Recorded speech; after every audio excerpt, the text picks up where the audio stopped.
Hello दोस्तों, perfection academy में आप सभी का स्वागत है।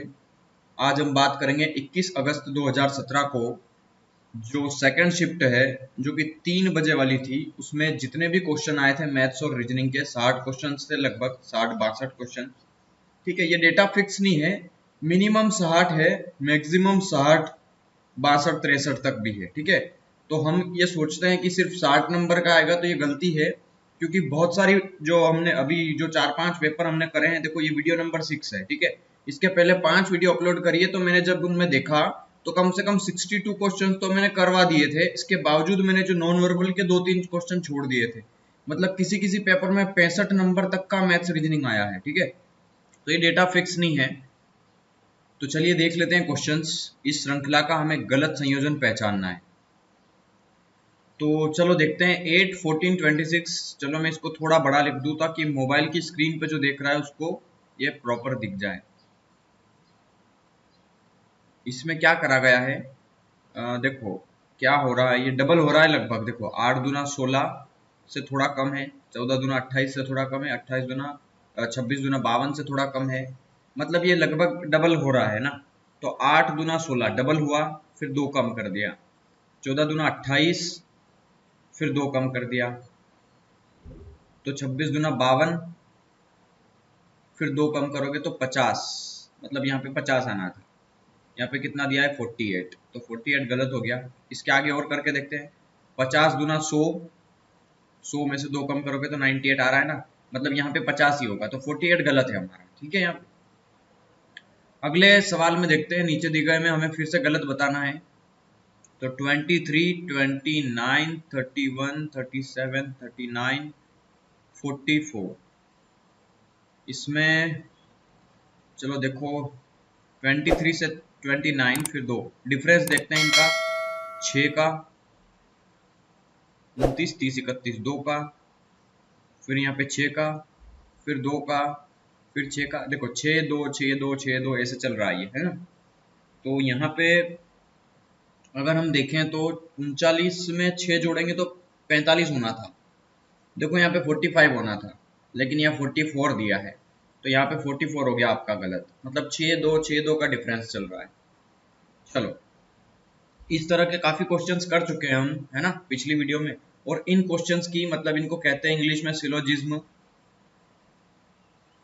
सिलोजिज्म इसको कहते हैं, शायद हिंदी में न्याय तर्क संगत, पता नहीं क्या कहते हैं ना, न्याय तर्क कुछ कहते हैं, न्याय संगत, न्याय तर्क संगत, ऐसा कुछ नाम है हिंदी में। इंग्लिश में ये नाम है, आप इसको इंग्लिश में याद रखें। और ये चैप्टर जिस भी बुक में हो इसको पूरा सोल्व करना, क्योंकि 5 क्वेश्चंस लगभग आते हैं सारे पेपर में, 5 क्वेश्चंस आ रहे हैं इसके। तो चलो देखते हैं इसका कथन। कुछ लड़कियां नर्तकी है, ये कुछ लड़कियां है, इतनी सी नर्तकी, ये नर्तकी हो गई कुछ लड़कियां। कोई लड़की गा नहीं सकती, कोई भी लड़की जो है वो गा नहीं सकती, सिंग नहीं कर सकती, संग नहीं कर सकती। ठीक है, लड़के गा सकते हैं। तो कोई भी लड़की, कोई भी लड़कियां नर्तकी नहीं है। अच्छा, कुछ लड़कियां नर्तकी और कोई लड़की गा नहीं सकती। तो ये लड़की जो है वो गा नहीं सकती, तो पहले केस के लिए ये जो है वो गा नहीं सकती। और यहाँ बोलती है लड़के गा सकते हैं, तो लड़के तो दिया ही नहीं है, तो ये तो वैसे ही गलत है। और ये बोल रहा है कुछ नर्तक गा सकते हैं, तो कुछ नर्तक भी गा कैसे सकते हैं, यहाँ पे तो इसका भी कनेक्शन नहीं दिया है, तो ये भी गलत हो गया। मतलब दोनों गलत हो गए इसके। मतलब न ही एक और न ही दो अनुसरण करेगा। चलो अगले देखते हैं। कुछ बच्चे किशोर हैं, तो ये बच्चे हैं, तो इनमें से ये इतने से क्या होगा, किशोर है ना, ये किशोर हो गए।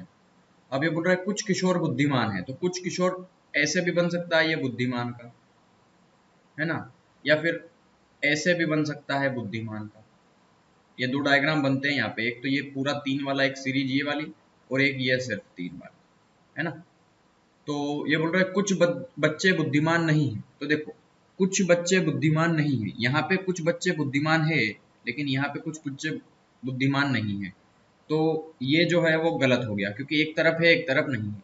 कुछ किशोर बुद्धिमान नहीं है, किशोर बुद्धिमान यहाँ पे है, लेकिन यहाँ पे भी नहीं है। अब देखो एक चीज समझना, ये बोल रहा है कुछ किशोर बुद्धिमान है और कुछ किशोर बुद्धिमान नहीं है। कथन में जब एक चीज हाँ कहा जाए और निष्कर्ष में वही चीज नेगेटिव आ जाए, तो उस केस में वो गलत होती है। ये हमेशा ध्यान रखना है। ठीक है, कि एक चीज अगर कथन में हाँ कह दी जाती है कि कुछ किशोर बुद्धिमान है, और निष्कर्ष में फिर से कह दिया कि कुछ किशोर बुद्धिमान नहीं है, तो ये गलत होता है। ठीक है, तो दोनों ही गलत हो गए इस केस में। तो चलो अगला देखते हैं। सभी तार धागे हैं, तो ये सभी तार क्या हो गए? धागे।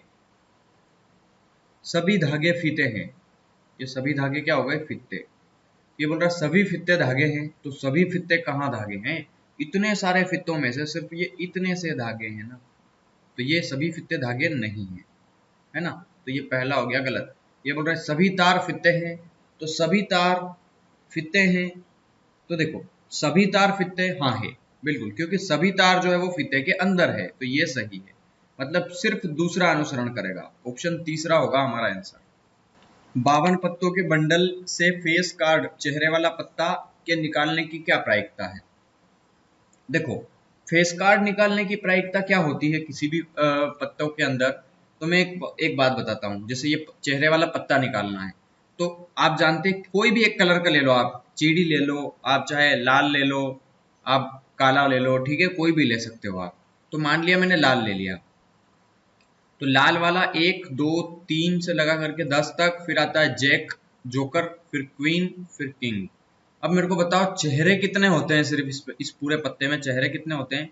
एक ये होता है जोकर का चेहरा होता है, क्योंकि 10 जो 10 का पत्ता आता है उस पर तो सिर्फ 10 लिखा होता है, ठीक है, और फिर कोई डिजाइन बनी होती है। लेकिन जैक के अंदर जोकर का चेहरा होता है, क्वीन के अंदर रानी का चेहरा होता है, और के का मतलब किंग, राजा का चेहरा होता है। लेकिन एक नंबर पे ये इसका भी तो चेहरा होता है, इक्का, जिसे हम कहते हैं इक्का, इसका भी तो चेहरा होता है। मतलब टोटल 13 पत्तों में से 4 पत्ते ऐसे हैं, एक ये और 3 पीछे के 4, जिनको फेस कार्ड कहते हैं। तो किसी भी एक तरह के कलर में 4 फेस कार्ड होते हैं, ध्यान रखना।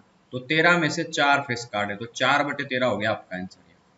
ठीक है, तो यार इस तरीके से ये कोडिंग डिकोडिंग के क्वेश्चंस तो आप कर सकते हैं। हालांकि चलो मैं एक बता देता हूँ, अगर 2-3 आएंगे तो उनको छोड़ देंगे, क्योंकि बस नंबर वही 2-3 का डिफरेंस होता है, इसके अलावा कोई टफ क्वेश्चंस नहीं आ रहे हैं आपके एमपी पुलिस में। मदर को क्या लिख रहा है वो? NPSGGT। देखो M के बाद N, O के बाद P, S के बाद T, G के बाद H, EFG। अब यहाँ पे 2-2 का डिफरेंस आ गया, RST 2-2 का, GH यहाँ पे +1 का, RST ये +1 का, MN ये 1 का, OP ये 1 का। इस तरीके से बस सीरीज जमा लो। अब जो भी नंबर दिया हो उसमें आपको यही करना है, DAUGHTER। आपको क्या करना है, बीच वालों में ध्यान रखना है, बाकी तो सब सेम है ना। देखो सब दूर आपको एक चीज दिखेगी EB, ये छोड़ दो क्योंकि ये अलग है, ये EB और एक EB, ठीक है। इस तरीके से हम इनको सिलेक्ट करेंगे। सबसे पहले EB दिया है, फिर सब में T भी कॉमन है, तो T तक ले लो, EBT EBT EBT। फिर F भी कॉमन है, ठीक है, ये तो हटा ही दिया हमने, EBT F EBT F EBT F, यहाँ तक सारे पत्ते कॉमन है।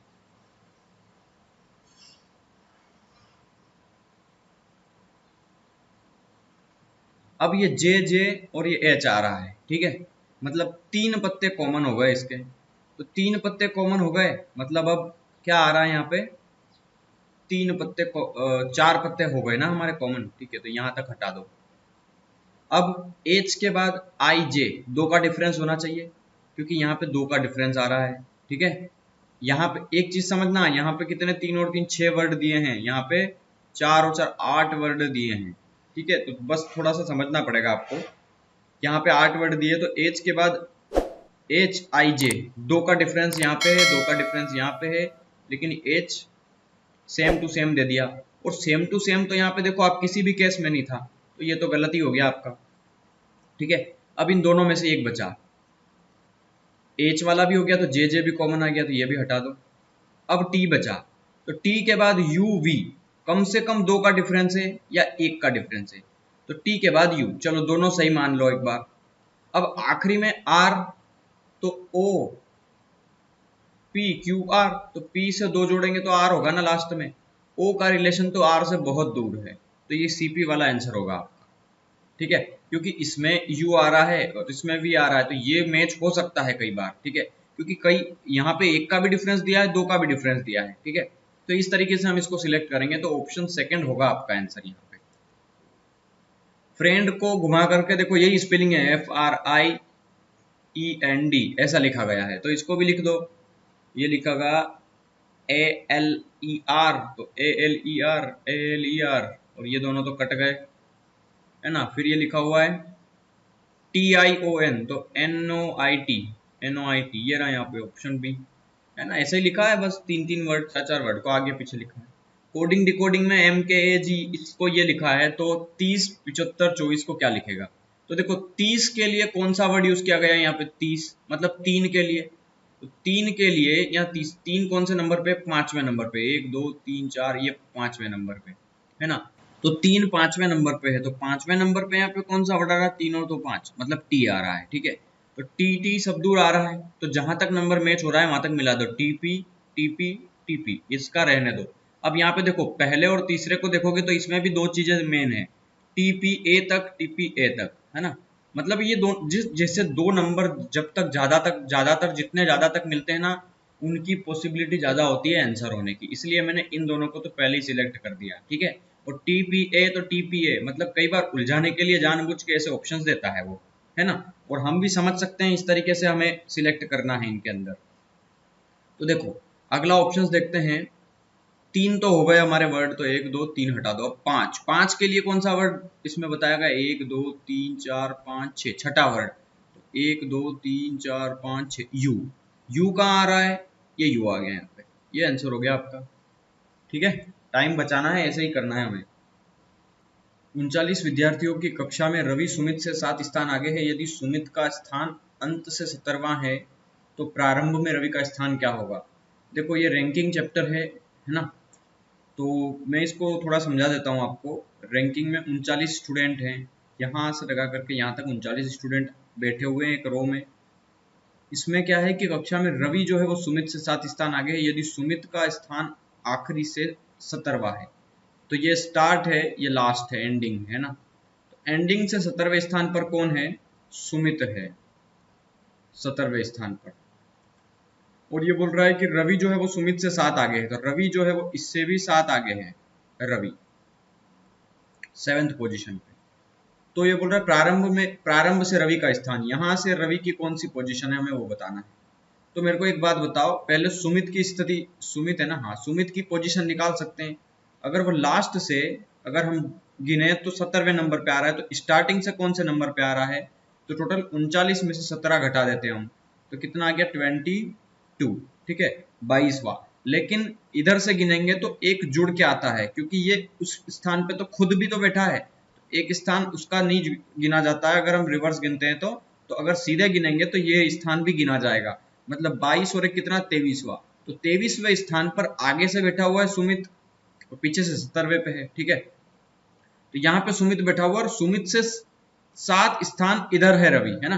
तो अगर सुमित है 23 स्थान पे, ठीक है, तो इससे 7 स्थान पहले, मतलब ये कौन सा पोजीशन आएगा, 16th पोजीशन, मतलब स्टार्टिंग से 16वें नंबर पर रवि है, तो 16th पोजीशन पे क्या हो जाएगा हमारा आंसर, रवि होगा यहाँ पे स्टार्टिंग पोजीशन। निम्न प्रश्न के ये सब दिया हुआ है, तो इनमें हमें एक विषम शब्द चुनना है। तो इस तरह के दो क्वेश्चंस आते हैं, मैंने आपको बता दिया है पिछली वीडियो में, दो क्वेश्चन आए भी थे। तो यहाँ पे देख लेते हैं, TUV यहाँ पे 2 की गैप है, PQR यहाँ पे भी 2 की गैप है, और EFG यहाँ पे गैप नहीं है ना। और यहाँ पे MNOPQ यहाँ पे 4 की गैप है। मतलब देखो यहाँ पे किसी ना किसी की गैप है, यहाँ पे भी किसी ना किसी की गैप है, क्योंकि यहाँ पे रिवर्स गैप है, यहाँ पे ऐसे गैप है, गैस नहीं है, गैप है ना। और यहाँ पे कम से कम 4 की गैप है, लेकिन यहाँ पे कोई गैप नहीं है, तो ये हो गया हमारा विषम, ठीक है। क्योंकि यहाँ पे कोई प्रोबेबिलिटी तो लग नहीं रही है कि आगे से ही 2 बढ़ रहा है या पीछे से ही 2 बढ़ रहा है। यहाँ पे गैपिंग देखी गई है, तो यहाँ पे 2 की गैप है, यहाँ 4 की गैप है, लेकिन यहाँ पे तो गैप ही नहीं है, इसलिए ये हो गया हमारा आंसर। यहाँ पे गैस नहीं है, गैप है, ठीक है। चलो अगला देखते हैं। एक विषम हमें चुनना है, इन नंबर में विषम क्या होगा।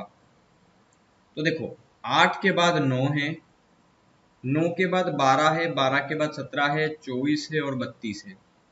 किसी के दिमाग में आ गया होगा कि सारे नंबर कटते हैं लेकिन 17 अभाज्य संख्या है, तो इतना जल्दी भी टिक मत करना, क्योंकि ये प्रोबेबिलिटी है कि 17 आंसर हो सकता है ना, अभी भी चांसेस है।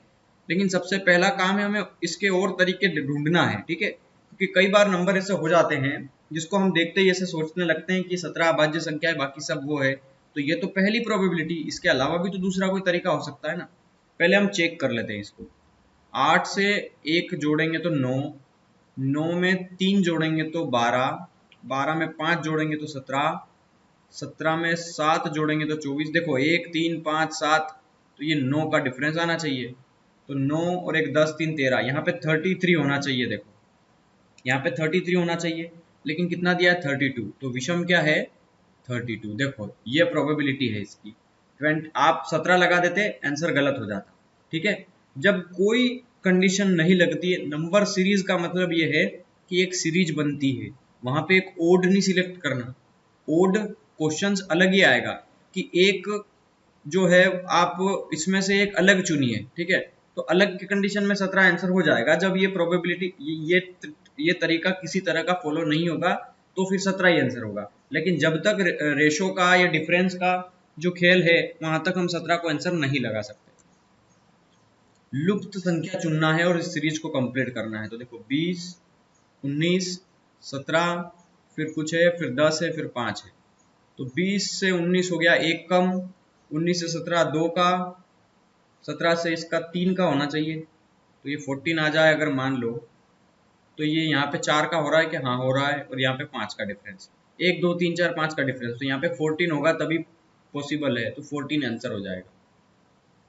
चलो यहाँ पे तो दिखते ही आंसर आ गया आपको, क्योंकि ये सब किसी न किसी का स्क्वायर, ये 1 का स्क्वायर, 2 का स्क्वायर, 3 का स्क्वायर, 4 का स्क्वायर, 5 का स्क्वायर, 6 का स्क्वायर, है ना। चलो क्वेश्चन नंबर 38 देखते हैं। 1 5 17 53। देखो एक अचानक से इतने नंबर बढ़ गए हैं, मतलब ना तो जोड़ा गया है ना घटाया गया है, सीधा मल्टीप्लाई हुआ होगा। तो 1 5 17 53, एक का कितना गुना करूं मैं, 5 गुना, तो 5 एकम 5, 5 दिया 15, 17 पंजे 85 हो जाएगा अगर 5 गुना करूंगा तो 3 गुना करके अगर 2 जोड़ू मैं, समझना, तो 3 एकम 3 और 2 5, 5 दिया 15 और 2 17, 17 दिया 51 और 2 53, बिल्कुल सही है। देखो 3 गुना किया गया है और 2 जोड़ा गया है, तो 1 का 3 गुना 3 एकम 3 और 2 5, 5 का 3 गुना 15, 15 और 2 17, 17 का 3 गुना 17 दिया 51 और 2 53, तो 53 का 3 गुना करो, तो 3 तिया 9, 5 तिया 15, 159 और 2 जोड़ दो 161, तो 161 आंसर आना चाहिए। ऑप्शन ए हो गया हमारा आंसर यहाँ पे। चलिए कुत्तों बिल्ली का खेल खेलना है अब हमें।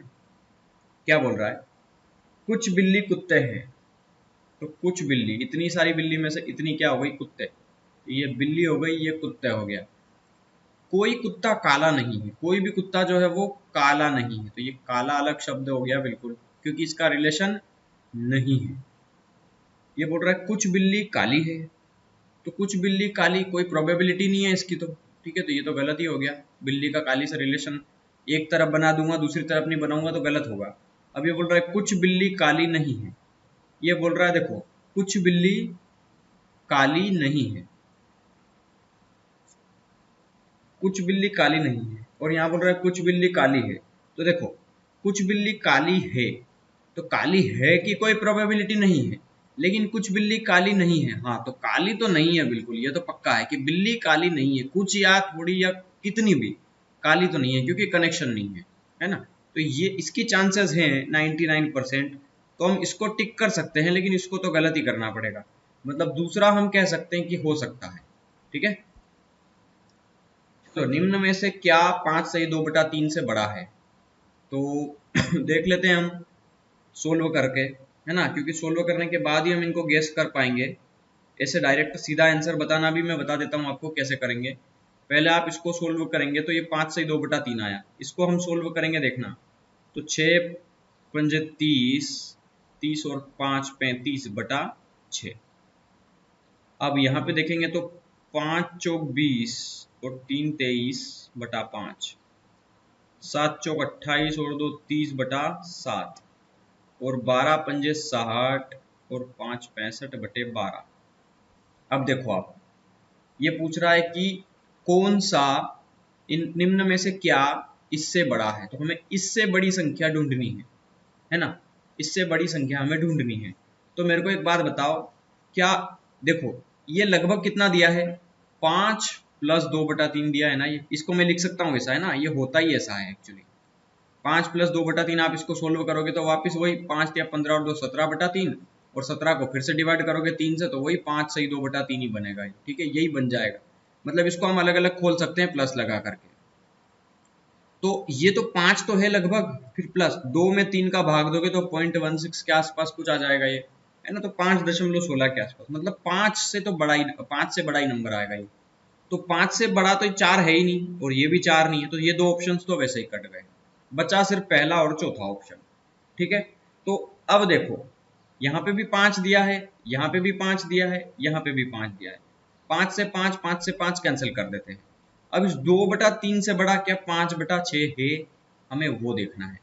तो देखो, इसका मैं काम करता हूं, यहाँ पे 3 है ना, तो मैं यहाँ 2 का डिवाइड कर देता हूँ सब दूर बटे में, यहाँ पे भी 2 से डिवाइड, यहाँ पे भी 2 से डिवाइड, 5 का आधा कितना हो गया ऊपर 2.5, और बटे में आ गया 3, यहाँ पे कितना है 2/3। तो देखो 2/3 से बड़ा ही है 2.5/3, सीधी सी बात है, तो ये बड़ा है, आंसर हो गया हमारा आंसर, क्योंकि यहाँ पे 2/3 बचा था, और यहाँ पे इसका अगर हमने 3 लाने के लिए मैंने 2 का डिवाइड किया तो नीचे 3 आ गया, तो 5 का आधा ऊपर हो गया 2.5, 2.5/3, तो 2 से तो बड़ा ही है ना 2.5, तो ये आंसर हो गया हमारा। इस तरीके से थोड़ा जजमेंट लगा सकते हैं अपने हिसाब से, जो आपको ठीक लगे उस तरीके से सोल्व करें। निम्न में से क्या इससे छोटा है, हमें इससे छोटा नंबर ढूंढना है। अब तो इससे छोटा क्या होगा, देखो 110 को मैं क्या लिख सकता हूँ, 8 एकम 8, 9 10 11, 3 30 बचा, तो 8 तिया 24, 6 बचा बटे 8, है ना। 10 से काटेंगे आप इसको तो 10 से 13 बार कटेगा ये, 7 बचेगा बटे 10, 9 एकम 9, 10 11 12, 32 आ गया ये, तो 9 तिया 27, 28 29 30 31 32, 5/9, और ये आएगा 14 7 98, 14 आ गया है, तो 14 से कम चाहिए हमें, 14 से बड़ा नहीं चाहिए, मतलब 13 से कम चाहिए हमें, 13 से ही 5/8 से कम चाहिए, तो ये तो 14 आ गया, तो ये तो आंसर नहीं होगा, तो ये तो पहले ही कट गया। अब बचे 3 ऑप्शन, मैं 13 से 13, 13 से 13, 13 से 13 भी काट दूं। अब हमें बड़ा नंबर, इससे 5/8 से छोटा नंबर ढूंढना है, तो 5/6 से छोटा चाहिए हमें, है ना। तो एक काम कर सकते हो यार, आप 2 तरीके 3 तरीके से कर सकते हो। 5/8 का मतलब होता क्या है, तो 5/8 में जब आप भाग लगाओगे तो 0 पॉइंट ये 50 हो जाएगा, तो 8 6 48, 48 2 बचा, 8 दूना 16, ये 0.62, तो 0.62 से कम आना चाहिए, तो 6 में 8 का भाग लगा के देख लो, 7 में 10 का, तो 0.70 आएगा, तो देखो ये तो बड़ा है, तो ये आंसर नहीं होगा। 5/9 और 6/8 है, तो पहले आप इसको सोल्व कर लो 6/8 को, तो ये भाग नहीं जाएगा, तो 0 ये 60 हो गया, तो 8 6 48, 8 7 56, तो देखो 0.6 से बड़ा ही है 0.7, तो ये भी आंसर नहीं होगा। बचा क्या, यही बचा, सोल्व मत करो, लगा दो, क्योंकि तीनों फॉलो नहीं कर रहे हैं तो डेफिनेटली ये फॉलो करेगा। अब नहीं पता तो फिर सोल्व करके देख लेते हैं। 0.50 हो गया, तो 9 चौक 36, 9 पंजे 45, तो देखो 9 पंजे 45, 0.5 छोटा ही है ना 0.6 से, ये हो गया हमारा आंसर। सीधा आप ऐसे ही कर लेना, और कोई तरीके मत लगाना। चलो, आलू की बोरी से एक व्यापारी ने क्रमशः 6 किलो, 5 सही 1/4 किलो और इतने किलो के ढेरों को बेच दिया, तो उसने कितने आलू बेच दिया। 120 किलो वजन वाले इतने आलू की बोरी से इतने इतने इतने किलो ढेर बेच दिया, तो कितने आलू बेच दिया। तो हमें 120 का कोई काम ही नहीं, वो बोल रहा है 120 में से इतना बेच दिया, तो उसने टोटल कितना बेच दिया, तो हमें इनको जोड़ के लिखना है सिंपल, तो जोड़ दो। 6 किलो में 5 सही 1/4, 5 सही 1/4 कितना होता है 0.25, 5 सही 1/4, 1/4 का 0.25 आएगा, और 0.25 5 में जोड़ोगे तो यही आएगा 9.5। 9.5 को क्या लिख सकते हो आप, देखो 9 दूना 18 और 19, 19 का आधा, तो 19 का अगर आधा करेंगे आप तो 9.5 आएगा, लगभग 9.5, 9.50 प्लस 9 सही 3/4, तो 9.75 आएगा, क्योंकि 3/4 होता है 75% और 75 को 0.75 आएगा, क्योंकि बटे में 100 है तो 75 में 100 का भाग देंगे तो 0.75 आएगा। तो जोड़ दो इन नंबर को, बस सिंपल है। तो देखो 9.75, 9.50, 5.25 और ये 6, तो जोड़ लो। 5 और 5 10 की शून्य, एक बचा। 5 7 12, 12 और 3 आ गया 15, 15 की 5, एक बचा।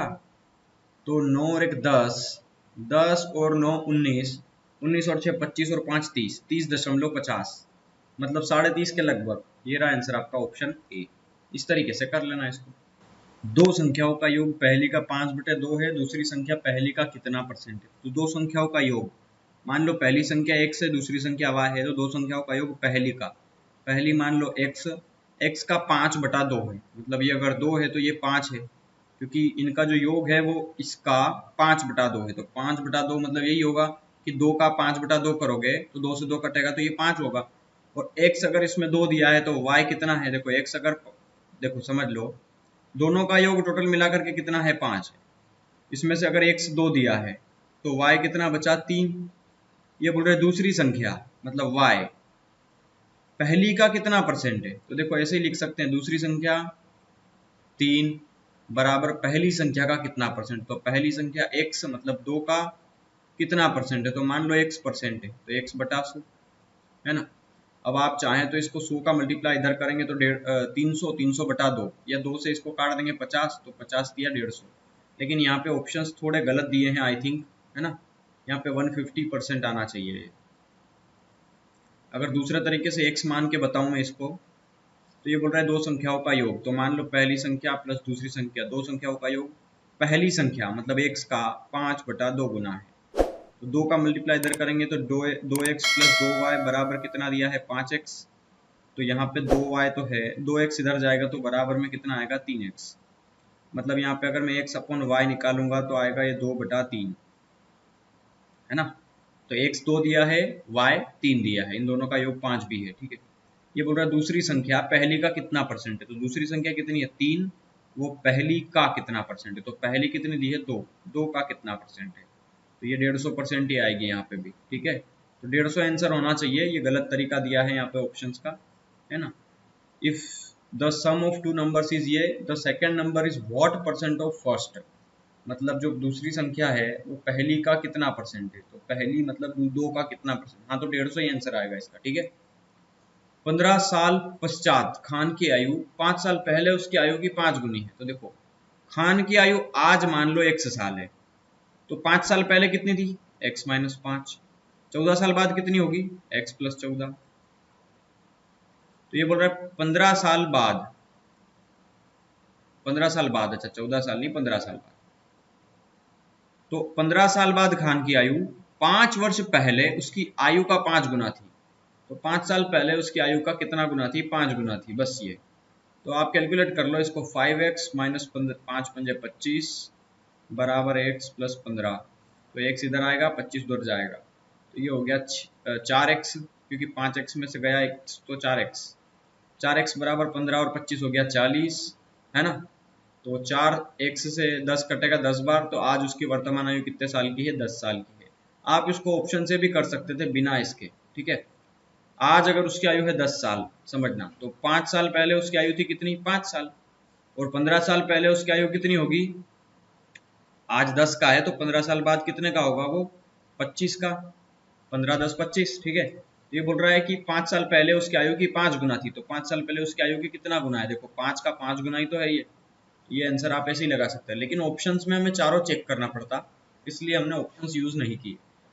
एक कक्षा के 15 विद्यार्थियों की औसत आयु 20 वर्ष थी, तो 15 विद्यार्थियों की 20 आयु हर एक के हिसाब से टोटल 300 थी। उसमें से एक विद्यार्थी ने कक्षा छोड़ दी और 20 वर्ष का एक नया विद्यार्थी उस कक्षा में शामिल हुआ, तो कक्षा का नया औसत क्या होगा? देखो उनकी औसत आयु 20 थी और एक विद्यार्थी ने कक्षा छोड़ दी और 20 वर्ष का एक नया आ गया, तो भी उसकी एवरेज 300 ही रहेगी, ठीक है। मतलब नया औसत नहीं है, ये टोटल उम्र है ना, नया औसत अलग होगा। औसत तो 20 आएगा, इसका जो आंसर आना चाहिए ना कक्षा का नया औसत, तो वो 20 आना चाहिए। ये ऑप्शन ही गलत दिए एक्चुअली। यहाँ पे ये क्वेश्चन ये पूछना था कि उन कक्षा की कुल उम्र कितनी होगी जिसमें सारे बच्चे शामिल है, तो ये टोटल उम्र 300 है ना, तो यहाँ पे आंसर अगर ये इस हिसाब से पूछना चाह रहा है कि उस कक्षा की टोटल उम्र कितनी है तो 300 आएगी। और अगर वो वास्तविकता में ये पूछना चाह रहा है कि कक्षा का नया औसत क्या होगा तो 20 ही होगा, क्योंकि देखो 15 बच्चों की हर एक की एवरेज 20-20 साल थी, मतलब हर बच्चा लगभग 20-20 साल का था। तो एक जो गया वो भी 20 साल का ही होगा और जो आया वो भी 20 साल का है, तो कोई फर्क ही नहीं पड़ा ना एवरेज में। तो एवरेज पहले भी 20 थी, अभी भी 20 है, मतलब 20 एवरेज आएगी यहाँ पे आपका आंसर। ठीक है। और यहाँ पे क्वेश्चन थोड़ा गलत पूछा गया है। क्वेश्चन ऐसा पूछना था कि उस कक्षा की कुल उम्र कितनी है या कुल आयु उस कक्ष की कितनी है, तो 300 आंसर आता। ये क्वेश्चन गलत है, हालांकि फिर भी हम 300 आंसर लगा सकते हैं इसमें। एक अटैची को 10% लाभ पे बेचा गया, तो मान लो अगर 100 रुपए में कोई चीज मैंने खरीदी तो उसको 10 रुपए में 10% लाभ पे बेचा गया, मतलब 110 में बेचा गया। अब ये बोल रहा है अगर इसका क्रय मूल्य 5% कम होता, मतलब 100 रुपए की बजाय उसको 95 में ही खरीदता, तो इसे लाभ 7 रुपए अधिक पर बेचा जाता, तो इसका लाभ 20% होता। मतलब इसका लाभ कितना होता 20%, अगर वो उसको 7 रुपए अधिक में बेचता, मतलब पहले 110 में बेच रहा था, अब 7 रुपए ज्यादा में बेचेगा। तो यहाँ पे सेलिंग प्राइस कितना आना चाहिए अगर 95 का 20% निकाले तो 95 का 20% होता है 1/5, और 1/5 होता है इसका 19। तो 95 प्लस 19 कर देंगे ऐड हम, तो 9 और 10 4 14 की 4, एक बचा, वही हो गया 114, तो 114 ये आ गया। ठीक है। तो यहाँ पे इन दोनों का विक्रय मूल्य का अंतर कितने का है 3 रुपए का, और ये बोल रहा है विक्रय मूल्य का अंतर 7 रुपए का है, तो उसके अनुसार 7 का है, हमारे हिसाब से 3 रुपए का है। तो अटैची का क्रय मूल्य पूछा है उसने, 100% पूछा है, तो हम 100% निकाल सकते हैं। देखो इसको हम लगभग काट सकते हैं। अब ब्रीफकेस वाज सोल्ड एट, क्योंकि मुझे गलत लग रहा है ये, if briefcase was sold at 10% profit, its price was 5% less and it had been sold for rupees 7 more than the profit, it would have been 20%. Find the cost price of briefcase। तो briefcase का price तो यही आना चाहिए, क्योंकि 7 रुपए अधिक पे बेचेंगे तो इसको लाभ 20% का होगा, तो 20% का लाभ 95 का 20% यही होगा ना 19, और 19 के लाभ पे बेचेंगे तो 95 की चीज अगर 19 लाभ पे बेचेंगे तो 9 और 1 10, 10 और 4 14 की 4, एक बचा, 9 और 1 10, 10 और 1 11, 114। मतलब ये चीज जो है वो आपकी, अच्छा सॉरी यहाँ 4 रुपए आएगा ना, गलती यहाँ हो गई। देखो 10 और 114 है तो मतलब 4 रुपए का डिफरेंस आ रहा है ना इनका, तो 4 रुपए, तो यहाँ पे 3 नहीं आएगा, यहाँ पे 4 आएगा, तो 4 से जब 100 को काटेंगे तो 25 आएगा, है ना। तो 7 पंजे 35 की 5, 3 बचा, 7 दूना 14, 15 16 17, 175 रुपए, 175। ऑप्शन 3 होगा यहाँ पे आपका आंसर। जब एक पुस्तक को 24 रुपए में बेचा बेचा जाता है तो विक्रेता को उसकी कीमत पर 20% की हानि होती है। यदि उस 27 में बेचेंगे तो उसकी लाभ या हानि कितनी होगी, रुपए में पूछिए हानि। देखो तो 24 रुपए में बेचा तो 20% की हानि, मतलब उसने 80% में ही बेच दी 100 की चीज को, तो वास्तविक मूल्य कितना था 100%।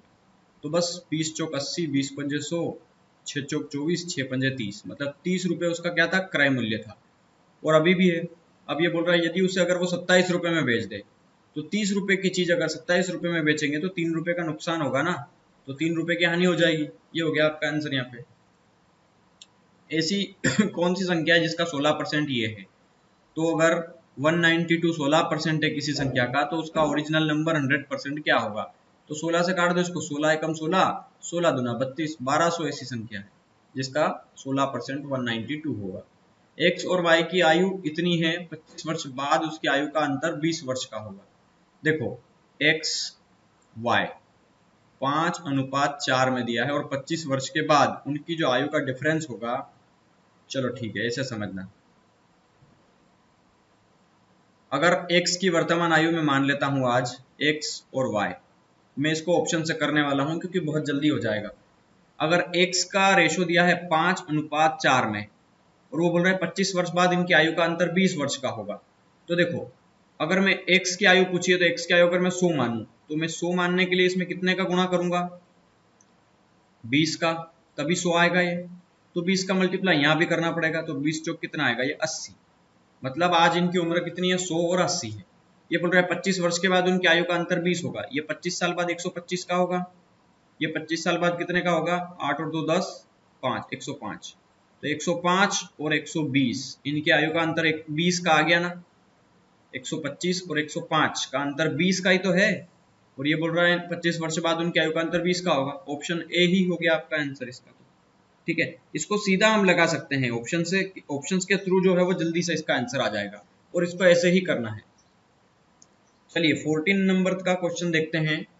एक तैराक स्थिर जल में 0.5 मीटर पर सेकंड की चाल से तैर सकता है।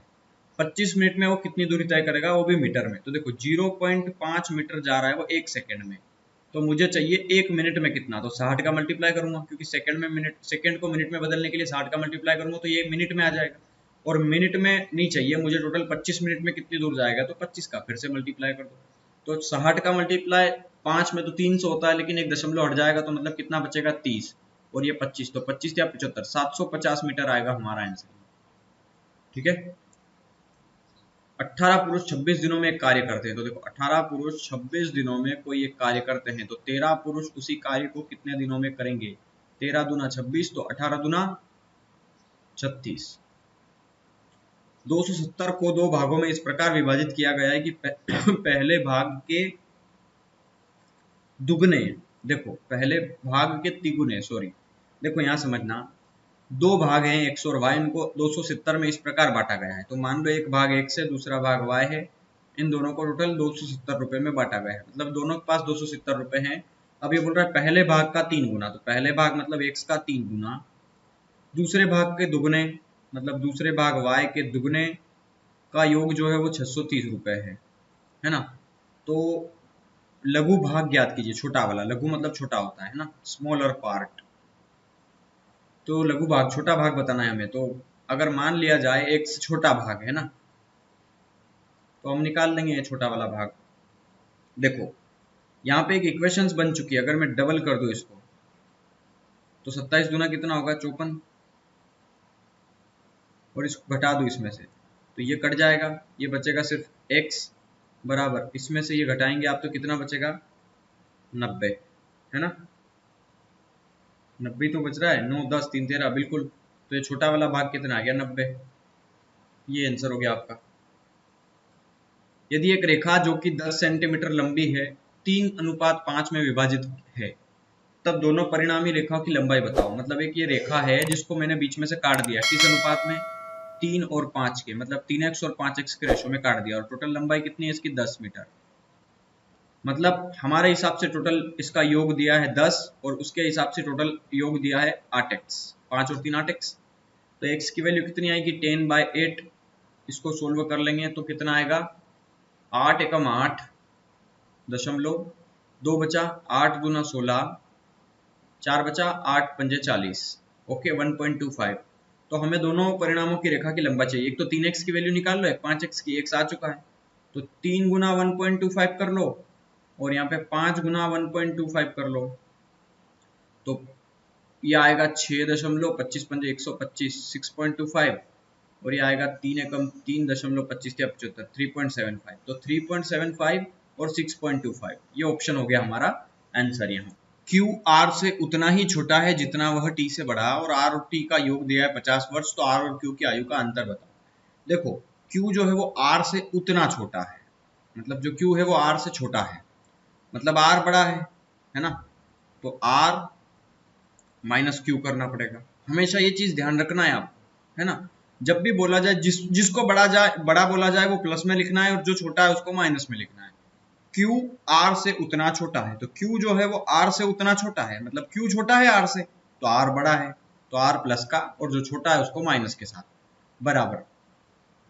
Q R से उतना छोटा है जितना वह T से बड़ा है, मतलब Q जो है उसी की बात हो रही है, अब वो T से बड़ा है, तो Q बड़ा है ना, अब तो Q प्लस का लिख दो, T छोटा है तो उसको माइनस का लिख दो।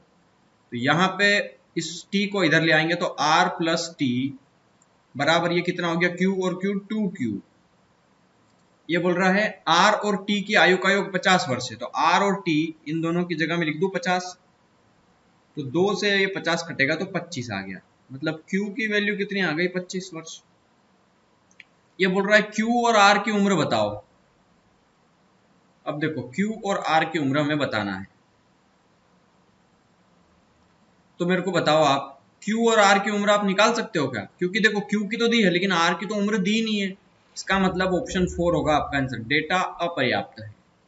ठीक है, क्योंकि यहाँ पे अगर आर की वैल्यू दे देता कहीं से तो हम सॉल्व कर लेते, सिर्फ इस 50 को छोड़ करके कोई वैल्यू नहीं दी है और हम इसको सॉल्व भी नहीं कर सकते।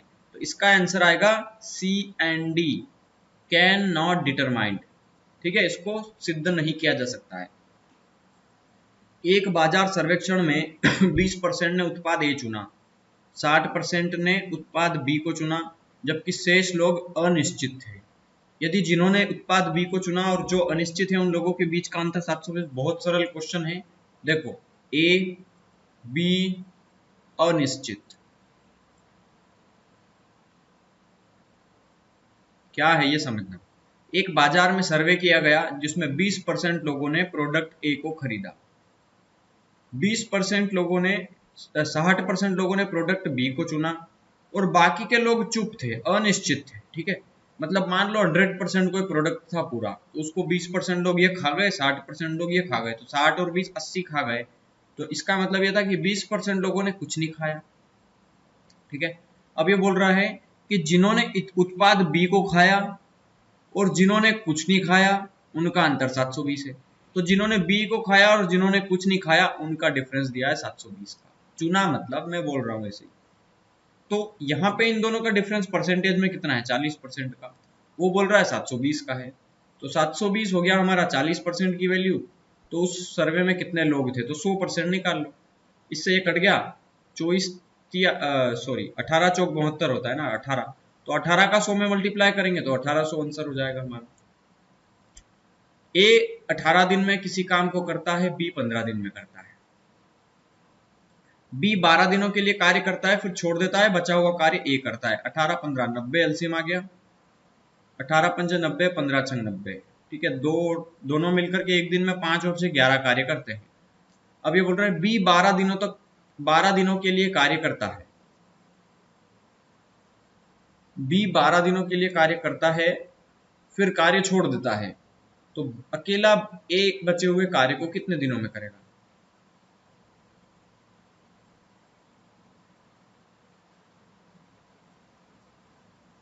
देखो, तो बी ने अकेले 12 दिन तक कार्य किया, यहां पे समझना।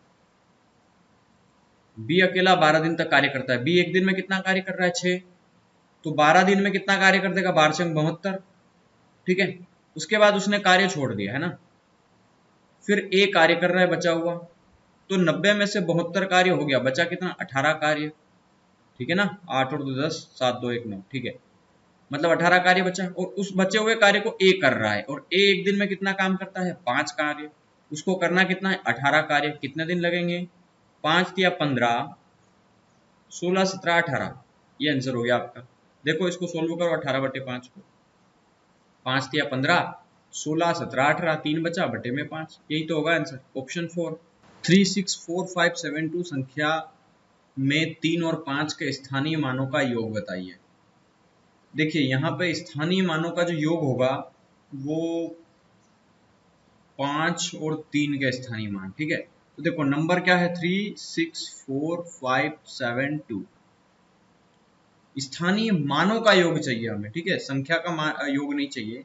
ये जो 3 है और वो 5 किस नंबर पे है, तो देखो 3 कौन से नंबर पे है, इकाई, दहाई, सैकड़ा, हजार, 10,000, लाख, 1 लाख।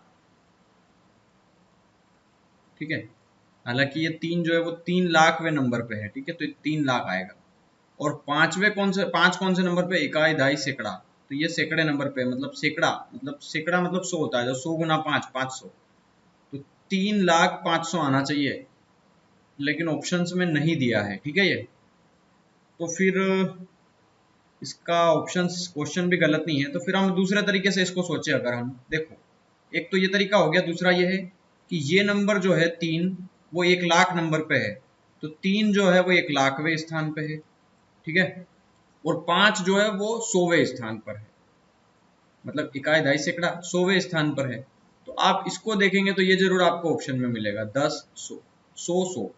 ठीक है, तो ऑप्शन फिर यही आंसर होगा। हालांकि आंसर तो हमारा 3,05,000 होना चाहिए, लेकिन जो कि नहीं दिया है यहाँ पे। ठीक है, तो ये ऑप्शन फिर अगर ये नहीं दिया है तो फिर यही आंसर होगा इसका। ऑप्शन सेकंड, एक टी शर्ट 216 में बेचकर 4% की हानि होती है, तो 12% लाभ के लिए उस टी शर्ट को कितने में बेचना पड़ेगा? तो 216 में बेचा तो 4% की हानि हुई, मतलब 96% में बेच दिया, तो 12% लाभ के लिए उसको 112 में बेचना पड़ेगा। तो बस इसका सेलिंग प्राइस निकाल लो, ये कैलकुलेशन है, आप कर सकते हैं इसको। ठीक है, देखो 6 से काट दो इसको, 6 दूना 18, सॉरी 6 तिया 18, 6 तिया 18, 19 20 21 3, 6 चाई 36, और 6 से कटेगा 6 कम 6 16 बार। ठीक है, फिर इसको आप 2 से काट दो 18, 2 से काट दो 8, 8 से इसको काट दो 8 एकम 8, 9 10 11 3 8 चौक 32, तो 18 चौक 72 की 2 7 बचा, 18 एकम 18 और 7 25, 252, मतलब ऑप्शन 3 हो गया आपका आंसर यहाँ पे। इसका कॉस्ट प्राइस जो सॉरी सेलिंग प्राइस जो हो जाएगा वो 252 रुपये होगा। एक रेल 3 घंटे में 50 किलोमीटर की गति से चलती है, उसके बाद 2 घंटे के लिए 75 की स्पीड से चलती है, तो 5 घंटों में रेल ने कितनी दूरी तय की? तो देखो पहले 3 घंटे तक वो चली, वो 50 किलोमीटर तक, है ना, तो कितना दूर चली गई? 150 किलोमीटर। 50 किलोमीटर चली वो 3 घंटे तक, है ना, 50 की स्पीड से। फिर वो चली 2 घंटे तक 75 की स्पीड से, मतलब 150 किलोमीटर फिर चली गई, तो टोटल 5 घंटे में वो कितनी दूर चली गई? 150 300 किलोमीटर। तो 300 किलोमीटर हो गया हमारा आंसर इसका। अगर ये एवरेज स्पीड पूछता तो मैं 5 से डिवाइड करता कि इसकी औसत चाल कितनी थी, तो 5 से डिवाइड करता तो फिर ये 60 आंसर होता। औसत चाल 60 होगी, और ये पूछ रहा है कि संपूर्ण 5 घंटों में रेल ने कितनी दूरी तय की, तो 300। चलो अगला क्वेश्चन देखते हैं। समान दिशा में जा रहे दो स्कूटर को एक रेल पार करती है। देखो 2 स्कूटर है, एक ही दिशा में जा रहे हैं, एक ये यहाँ है, यहाँ स्कूटर 1 स्कूटर 2, और ये रेल आई इन दोनों को पार कर गई। कितने? एक तो 30 सेकंड में पार किया 60 की स्पीड से, और दूसरे को पार किया 45 सेकंड में 90 की स्पीड से चाल से यात्रा करती है ना। यदि सेकंड में रेल, अच्छा रेल की स्पीड दी है कि वो रेल जो है वो 30 सेकंड में 60 किलोमीटर प्रति घंटा की स्पीड से चलती है, और 45 सेकंड में वो 90 किलोमीटर प्रति घंटा की स्पीड से चलती है। तो रेल की हमें लंबाई बताना है। देखो अच्छा क्वेश्चन है, कई लोगों को समझ नहीं आएगा। पहले एक काम करते हैं, ये सवाल जो है आंसर हमारा मीटर में दिया है, तो इसको मीटर पर सेकंड में बदल देते हैं। देखो क्या करेंगे, सबसे पहले उसकी 2 स्पीड दी है, पहली स्पीड स्पीड 1, दूसरी दी है स्पीड 2। पहली स्पीड दी है 60, दूसरी स्पीड दी है 90, तो इनको आप क्या मीटर पर सेकंड में बदल दो, मतलब 5/18 का मल्टीप्लाई कर दो, तो 18 पंजे 90, तो ये आ गया 25 मीटर पर सेकंड। और ये 6 से कटेगा 6 तिया 18, 6 एकम 6, 50/3, तो 50/3 मीटर पर सेकंड ये स्पीड आ गई उनकी, ये 50 ये 25। अब इनके ये बोल रहा है कि 2 स्कूटर एक दूसरे को पार कर रहे हैं 30 सेकंड में और 45 सेकंड में, मतलब इन दोनों का जो समयांतर है एक दूसरे को पार करने का ट्रेन के द्वारा, वो है 15 सेकंड का। ठीक है तो देखना, पहली रेल अगर मान लो इन दोनों का समयांतर कितने का है, देखो हमें दूरी निकालना है, तो दूरी इन दोनों के बीच में दूरी का गैप कितने का है, तो दूरी का गैप देखेंगे आप, तो ये इतने स्पीड से चल रही है 50/3 से, ये चल रही है 25 की स्पीड से। ठीक है, और समयांतर कितना है, हमें समयांतर निकालना है, तो जो निकालना है वो मल्टीप्लाई में, और इसकी वैल्यू क्या हो गई, इन दोनों की चालों का अंतर, तो 50/3 माइनस 25, मतलब ये होगा 25 या 75, तो ये आएगा 25/3, है ना, 25/3। ये क्या किया है मैंने, इस चाल और इस चाल का डिफरेंस ले लिया है। ठीक है, और इन दोनों के द्वारा तय की गई दूरी टोटल इनका मल्टीप्लाई कर दिया, तो ये आएगा देखो 50/3, तो बटे के 3 से बटे का 3 कट गया, 25 से 25 कट गया, 50 गुना 15, मतलब 15 पंजे 75, 750, तो 750 मीटर आ जाएगी रेल की लंबाई। ठीक है, उसके द्वारा जितनी दूरी तय करेगी उतनी उसकी लंबाई होगी, क्योंकि वो स्कूटर को पार कर रही है, स्कूटर की स्पीड दी नहीं है, मतलब वो खुद को पार कर रही है। अगला क्वेश्चन है 25, इनमें से एक पता गलत है, तो हमें ये ढूंढना है इनमें से 4, तो कैड्रिक शो आप देखो ये 4 ऑप्शन है इसके, है ना, एक तीसरा ऑप्शन और था इसका, चौथा ऑप्शन और था, लेकिन 2 पेज है, बार बार पलट पलट के देखना पड़ता है, इसलिए मैंने इस तरह के क्वेश्चंस को नहीं ले रहा हूं। मैं बता दूं आपको, जो अगर आज नई वीडियो देख रहा है उसको, इनमें होता क्या है, ये इसका कथन दिया होगा आपको, और इसके बाद ये 4 निष्कर्ष होंगे, ये पूरा पढ़ना है आपको, इसके बाद इसकी स्पेलिंग एक एक में मैच करना है, ये पहला पॉइंट। दूसरा पॉइंट, जहां पे स्पेलिंग गलत हो वो हमारा आंसर हो जाएगा, बस आपको इस चीज का ध्यान रखना है। यहाँ NSW NSW NSW, ठीक है। 72 Glenwood Glenwood Glenwood, drive drive drive, Thornton Thornton और थॉर्नटन, ठीक है।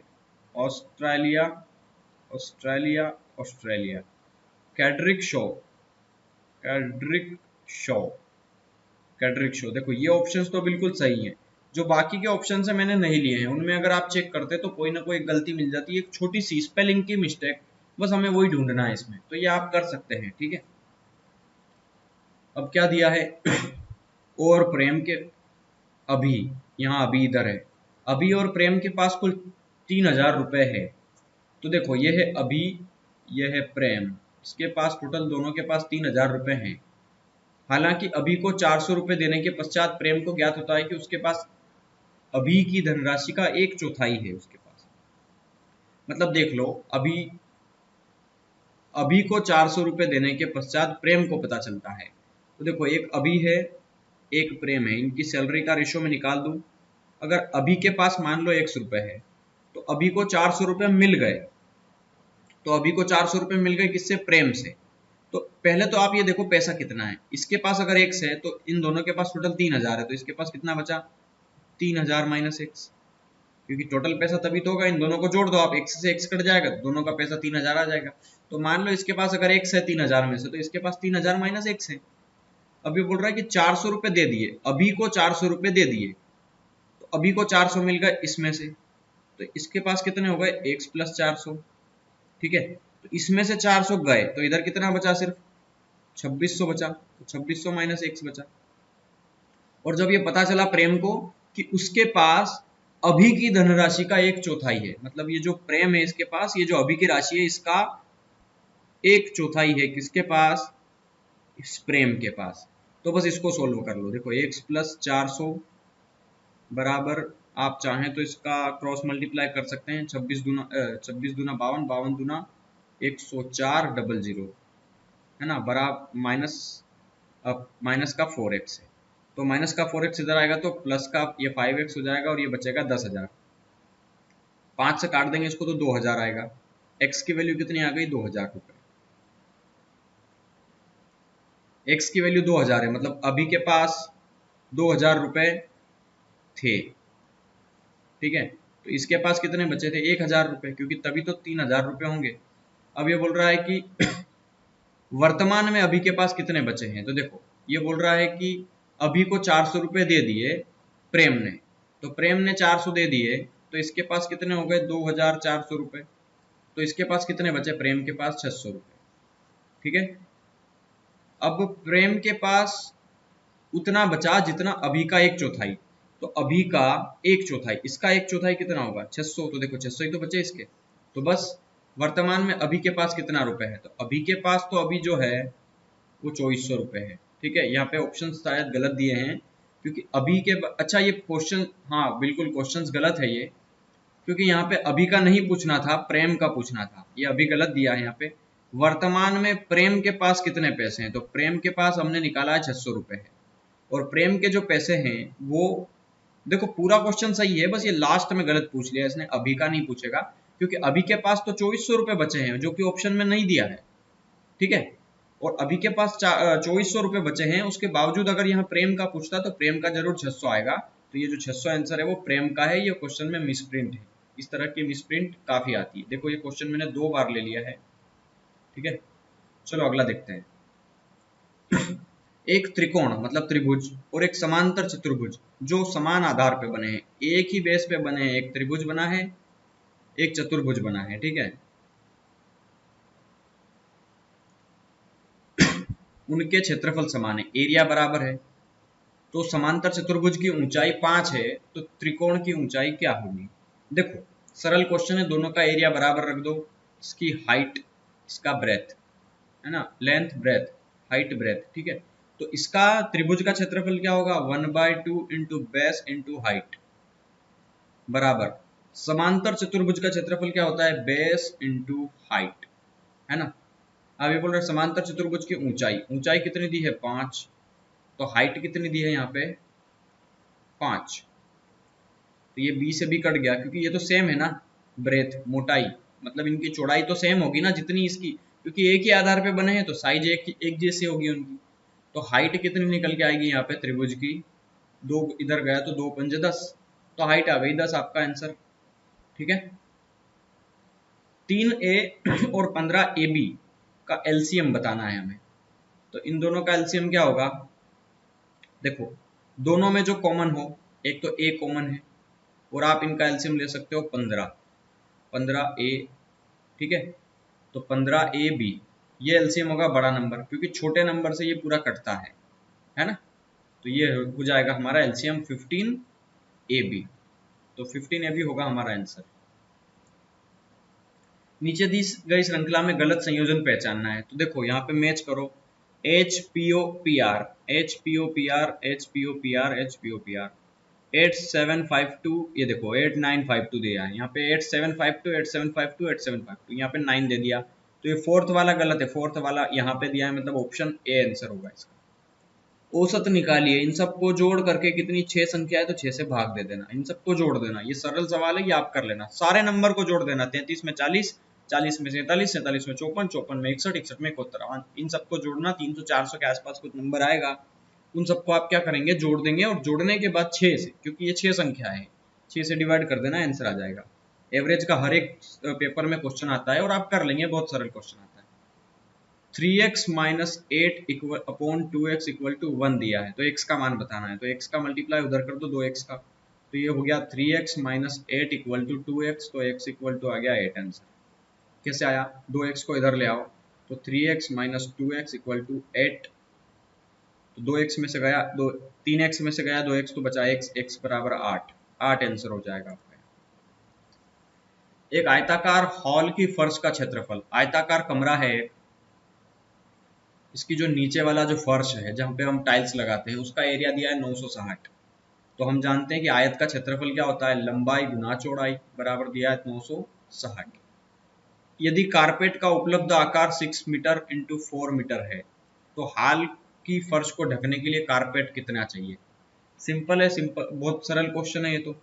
देखो ये बोल रहा है इसका आंसर आएगा 40 ठीक है, क्योंकि हमें 960 वर्ग मीटर के एरिया में कारपेट लगाना है, और कारपेट का एरिया क्या है, उसकी ये लंबाई है, ये इसकी चौड़ाई है। तो इस लंबाई चौड़ाई का मतलब इतने छोटे छोटे कितने कारपेट लगेंगे उसके अंदर, 960 के अंदर, मतलब हमेशा बड़ी वैल्यू को छोटी वैल्यू से डिवाइड करना पड़ेगा। तो कारपेट लगने वाली संख्या x बराबर बड़ी वैल्यू, बड़ा एरिया कितना दिया है 960, गुना छोटे छोटे छोटे छोटे कारपेट के कितने टुकड़े लगेंगे। तो कारपेट भी आयताकार है क्योंकि उसकी लंबाई और चौड़ाई दोनों दी है, तो उसकी लंबाई और चौड़ाई दी है 6 इंटू 4 में, है ना। सारी वैल्यूज जो है उसको हमें इसको काट देना है, तो 6 चौक 24 हो गया, तो 24 चौक 96 40, मतलब इसे 40 कारपेट लगेंगे। चलो वैल्यूज निकालना है हम इसकी तो रूट के अंदर दिया है 248 प्लस रूट के अंदर दिया है 52 प्लस रूट के अंदर दिया है 144। तो हम जानते हैं 144 जो है वो 12 का स्क्वायर होता है, तो यहाँ पे मैं इसको पूरे को हटा करके 12 लिख सकता हूँ, ठीक है। तो 2 और 2 4, 5 और 1 6, 5 और 1 6, 2 और 2 4, 64, इसकी जगह मैं 64 लिख दूँ जोड़ करके, और 64 हम जानते हैं 8 का स्क्वायर होता है, तो इसकी जगह मैं 8 लिख सकता हूँ। 8 और 8 16 की 6, 1 बचा 5, 256, और रूट के अंदर 256 जो कि हम जानते हैं 16 का स्क्वायर होता है, तो इसको मैं पूरे को हटा करके 16 लिख सकता हूँ। ये हो गया आंसर आपका। लास्ट से सोल्व करना है ऐसे सवालों में। चलिए फोर्थ नंबर का क्वेश्चन देखते हैं, फोर्थ नंबर में क्या कह रहा है। देखो हर क्वेश्चंस को मैंने बता दिया है आपको, सबसे पहले खुद सोल्व करना है, उसके बाद इन वीडियोस का सॉल्यूशन देखते जाना है, देखते जाना है, देखते जाना है, फिर आपके सारे क्वेश्चंस जो है वो आसानी से सोल्व होंगे, है ना।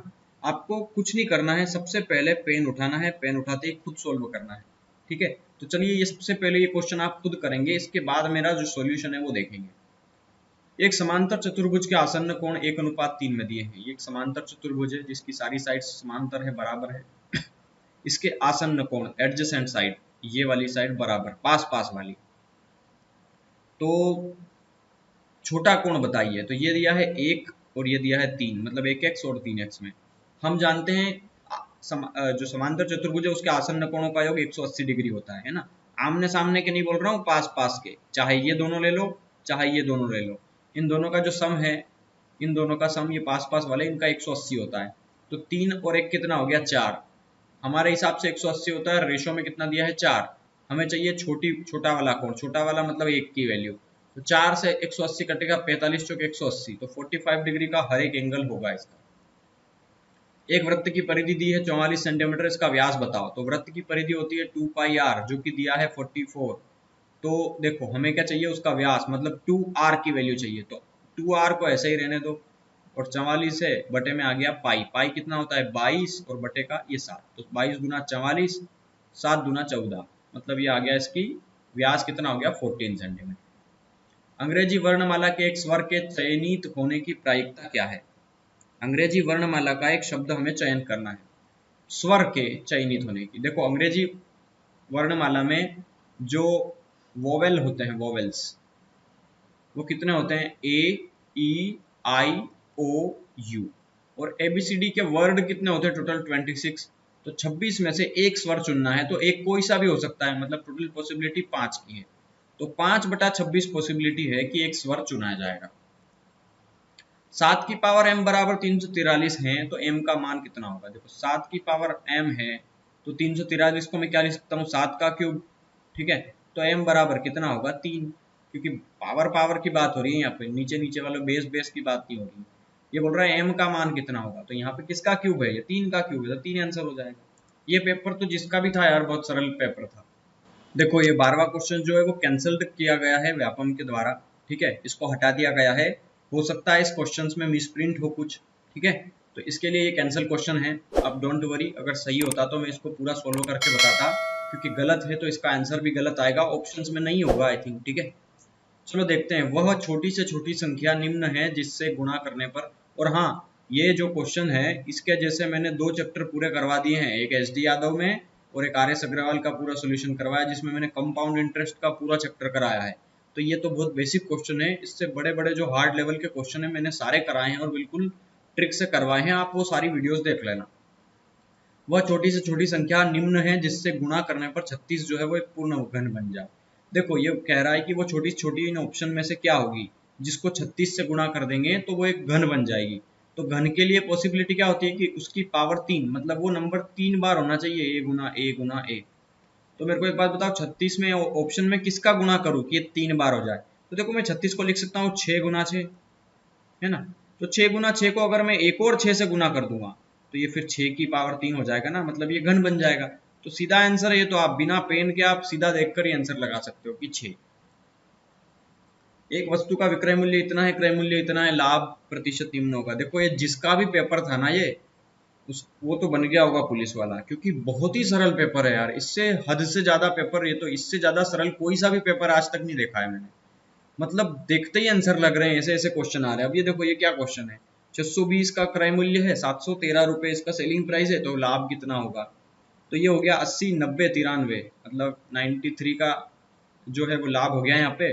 और किस पे हुआ, 620 पे हुआ है, तो 100% कितना होगा? अब इसको सोल्व करना है आपको। 0 से 0 कट गया, तो देखिए 31 दूना 62, 31 तिया 93। ठीक है, 2 से कटेगा ये 5 बार, तो 5 तिया 15%। ये 15% ऑप्शन 4 हो गया आपका आंसर इसका। एक घनाभ की लंबाई चौड़ाई और ऊंचाई 6:5:3 के अनुपात में यदि इसका कुल पृष्ठीय क्षेत्रफल 504 है तो आयतन बताना है। देखो हमें लंबाई चौड़ाई का रेशो दिया है, लेकिन इसका टोटल सरफेस एरिया हमें दे दिया है 504। तो हम इसका टोटल सरफेस एरिया लगा देते हैं। टोटल सरफेस एरिया क्या होता है, 2 इंटू बेस इंटू 2 इंटू लंबाई चौड़ाई, चौड़ाई ऊंचाई, ऊंचाई लंबाई। ठीक है, तो एल बी मतलब 6×5 = 30, तो 30 सारे x मान लो, 6x 5x 3x, तो x में x का मल्टीप्लाई x स्क्वायर प्लस 5 तिया 15 प्लस 6 तिया 18, 18x स्क्वायर बराबर कितना दिया है 504। देखिए 2 से इसको काट सकते हैं हम, 2 से कटेगा ये 25 बार, 2 से कटेगा ये 2 बार, है ना, क्योंकि 25 दूना 50 और 2 दूना 4। अब देखना 2 दूना 4, 2 पंजे 10, 2 चौका 8। हाँ ठीक है, 2 दूना 4। अब यहाँ पे 30 और 40 45, ये 45 हो गया, ये 18 हो गया, तो 8 और 2 10, 10 और 3 13, 6 5 और 1 6 63, मतलब ये हो गया 63x स्क्वायर, है ना। 63x square equal to 253। 2। ठीक है, अब इसको आप 4 गुना करेंगे ना तो 4 से कट जाएगा ये। देखो 4 तिया 12 की 2, एक बचा, 4 6 24 और एक 25। तो एक्स स्क्वायर अगर 4 के बराबर है तो एक्स स्क्वायर होगा 2 के स्क्वायर के बराबर और एक्स होगा 2 के बराबर, है ना। एक्स की वैल्यू कितनी आ गई 2। तो यहाँ पे लंबाई कितनी हो गई 6x थी तो 6 दूना 12, चौड़ाई कितनी हो गई 5x थी तो 5 दूना 10, ऊंचाई कितनी थी 3x मतलब 3 दूना 6। तो आयतन बताना है तो लंबाई गुना चौड़ाई गुना ऊंचाई, तो 12 गुना 10 गुना 6, 12 धाम 120, 120 छंग 720, तो 720 होगा यहाँ पे हमारा आंसर। आयत की दो आसन्न भुजाओं का अनुपात दिया है 5:12, तो इसका विकर्ण बताना है। देखो ये एक आयत है, इसकी आसन्न भुजाओं का हमें रेशो दिया है 5 और 12 में, और परिमाप दिया है तो विकर्ण बताना है। तो देखो ये 5 है तो ये भी 5 होगा, ये 12 है तो ये भी 12 होगा। हम जानते हैं एक ट्रिपलेट कहलाता है क्योंकि इसके सारे एंगल 90 के होते हैं ना आयत के। तो जब 90 डिग्री का पॉसिबल हो और 5 12 तो तीसरा नंबर हमेशा 13 होता है, तो 13 आंसर हो जाएगा विकर्ण, है ना। क्योंकि ये ट्रिपलेट है। मैंने आपको जब SD यादव मैथ्स का जो मेंसुरेशन क्षेत्रमिति जो पार्ट है क्षेत्रफल आयतन वाला उसको पढ़ाया, तो मैंने आपको ट्रिपलेट लिखवाया कि अगर किसी त्रिभुज की मतलब एक पाइथागोरस जिसमें लग जाए 90 डिग्री वाले राइट एंगल ट्राइंगल मतलब समकोण त्रिभुज के अगर दो भुजाएं 3 4 दिए तो तीसरी भुजा 5 होगी, या 5 4 दिए तो तीसरी भुजा 3 होगी। ऐसे ही मैंने बताया था 5 12 13, 8 15 17, इस तरीके से मैंने ट्रिपलेट्स बताए थे आपको। ठीक है, 1 7 24 25। तो ये ट्रिपलेट नोट कर लेना, याद रखना है बस, ये सिर्फ 4 ट्रिपलेट। तो आप अगर कॉपी लेके बैठे हैं तो इसको जरूर नोट कर लेना। अब ये बोल रहा है आयत का परिमाप 34 है, तो ये कैसे प्रूव करेंगे। तो देखो 12 और 12 24, आमने सामने वाली भुजा 12 और 12 24, 24 और 10 ये 34 हो गया ना, 34 भी मतलब ये सेटिस्फाइड हो गया। तो 13 ये, या फिर अगर ऐसे समझ में नहीं आया हो तो समझा देते हैं आपको प्यार से। देखो ये एक आयत है, ये वाली भुजा 5 है, ये वाली भुजा 12 है, ये वाली भुजा 5 है। तो हमें ये 90 डिग्री है तो ये हमें कर्ण निकालना है। तो पाइथागोरस थ्योरम लगा दो, कर्ण का वर्ग बराबर लंब का वर्ग 5 का स्क्वायर 25 प्लस आधार का स्क्वायर 144। कर्ण का वर्ग था तो स्क्वायर रूट आएगा, इनको आप जोड़ देंगे तो ये आएगा 169, और 169 किसका स्क्वायर रूट होता है 13 का। अब 13 देख लो, प्यार से समझो तो प्यार से, वरना मार से समझ लो। ठीक है, चलो देखते हैं। 4x³ माइनस 2x² माइनस 3, ये इसका भागफल ज्ञात करना है हमें।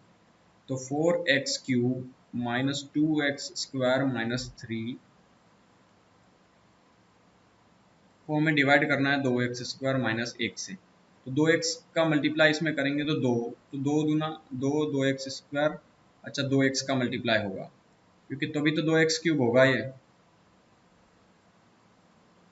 2x का क्यूब चाहिए ना, माइनस 2x², ये हो गया इससे, तो ये प्लस और ये माइनस, अच्छा 2 दूना तो 4 हो जाएगा ना ये, तो ये इससे कट गया।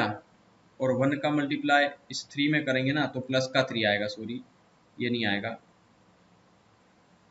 1 का मल्टीप्लाई इस 3 में करेंगे तो माइनस 1 1 प्लस का ये 3, तो जब आप इसमें माइनस लगाएंगे तो ये माइनस का कितना होगा 6, और ये होगा माइनस का 2x²। अब हमें इसको उड़ाना है फिर से, तो यहाँ पे कितना नंबर लेना पड़ेगा 1, क्योंकि 1 से आप लोगे तभी जा करके ये माइनस का 2x² और माइनस माइनस प्लस का 1 आएगा। तो ये प्लस करोगे तो ये माइनस होगा, इससे हटेगा तो ये कितना बचेगा माइनस का 7। ये बोल रहा है भागफल बताना है, तो भागफल आ गया 2x माइनस 1। ठीक है, हमें भागफल निकालना था, हमें बस ये नहीं पूछा था उसने कि पूरा काट के बताओ पूरा काटने के बाद कितना बचता है। तो 2x माइनस 1 हो गया हमारा यहाँ पे आंसर। a प्लस बी का square whole square minus a minus B का स्क्वायर इक्वल्स टू 4ab होता है, ये फार्मूला होता है। ठीक है, 4ab आंसर हो गया हमारा। लेकिन मैं फिर भी प्रूव करके बताऊंगा कि ये ऐसा कैसे होता है। तो हम इसको फार्मूला रखते हैं, चलो a प्लस बी का होल स्क्वायर क्या होता है a का स्क्वायर प्लस b का square plus 2ab, as it is minus दिया है और ब्रैकेट के अंदर a माइनस बी का होल स्क्वायर दिया, तो ये क्या होता है a का स्क्वायर प्लस b का स्क्वायर माइनस 2ab। ठीक है, तो a का स्क्वायर प्लस b का स्क्वायर प्लस 2ab, और इस माइनस का मल्टीप्लाई कर देंगे तो माइनस का a square plus sorry minus का b स्क्वायर प्लस का 2ab। माइनस से सारे नंबर चेंज हो जाएंगे ना, ये प्लस का था तो माइनस का हो गया, ये प्लस का था तो माइनस का हो गया, और ये माइनस का था तो प्लस का हो गया। a स्क्वायर से a स्क्वायर कट गया, b स्क्वायर से b स्क्वायर कट गया, 2ab और 2ab 4AB। ये हो गया आपका आंसर। यदि एक समांतर चतुर्भुज के विपरीत कोण 3x प्लस 5 डिग्री और ये है तो कोण निम्न होगा। देखो एक समांतर चतुर्भुज है जिसके विपरीत कोण, देखो ये वाले एंगल तो वो होते हैं आसन्न कोण, ठीक है, एडजेसेंट एंगल कहते हैं जिनको, है ना। हिंदी में कंफ्यूज हो जाता हूँ, इंग्लिश में सही बोलता हूँ, तो आप हिंदी पे ध्यान मत दें, इंग्लिश पे ध्यान दें। एडजेसेंट एंगल पास पास वाले और विपरीत कोण बिल्कुल अपोजिट वाले, मतलब ये वाला एंगल दिया है और एक ये वाला एंगल दिया है। तो ये दिया है 3x प्लस 5 डिग्री और ये दिया है 61 माइनस एक्स, है ना। तो हम जानते हैं कि समांतर चतुर्भुज के सम्मुख कोण मतलब विपरीत कोण सामने सामने के कोण बराबर होते हैं। तो 3x प्लस 5 बराबर 61 माइनस एक्स, ठीक है। ये हो जाएगा 4x इक्वल टू, ये हो जाएगा 56, है ना। तो ये हो जाएगा 14। x की वैल्यू कितनी आ गई? 14। अब ये बोल रहा है तो कोण निम्न होगा, हमें कोण निकालना है। तो कोण कितना है, ये बस ये वैल्यू निकाल लो 3x प्लस 5 की। तो 3x प्लस 5 की वैल्यू निकाल लो, तो x की वैल्यू यहाँ रख दोगे तो 14 दूना 14 तिया 42, तो 42 प्लस 5 दैट इज 47 डिग्री। तो किसी भी जगह एक जगह रख लो, ये यहाँ रख लो या यहाँ रख लो। 61 में से 14 घटाओगे तो भी 47 आएगा, तो 47 हो जाएगा हमारा आंसर। तो यार बहुत मेहनत करके मैंने ये कंप्लीट कर दिया है ना। हर रोज एक एक वीडियोस हम दे रहे हैं जिसमें हम 60 से ज़्यादा क्वेश्चंस कवर कर रहे हैं हर वीडियो में। तो आप लोग जरूर अगर नए हो तो चैनल को सब्सक्राइब कर दो, अपने दोस्तों के साथ इसको शेयर कर दो, और अगर वीडियो अच्छी लगी हो तो आप लाइक करें, कमेंट करके बताएं, कुछ गलतियां हुई हो तो सुधार करें हम उससे, ठीक है। तो चलिए आज के लिए इतना ही, थैंक यू, बाय बाय।